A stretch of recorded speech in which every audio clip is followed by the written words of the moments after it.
呀，身边嘛啥没所谓，太少年了。ဒါဆိုရင်ခင်ဗျာဘယ်တော့မှစဖြစ်မှာမဟုတ်ဘူးစဉ်းစားကြည့်ဗျာ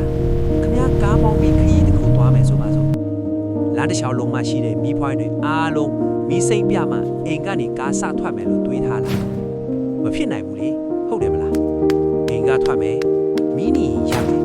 မီးစိမ့်ရင်စက်မောင်းမယ်ဖြည်းဖြည်းချင်းသွားရင်းနဲ့လူချင်းတဲ့ပန်းတိုင်ကိုရောက်သွားတာပဲဘဝဆိုတာလေဒီလိုပါပဲ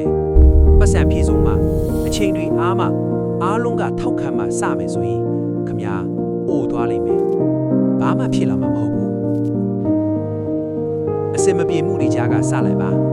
လမ်းမှာပြဿနာမီးနီတွေ့ရင်ဖြည့်ရှင်းပြီးဆက်ပါလိုက်ပါ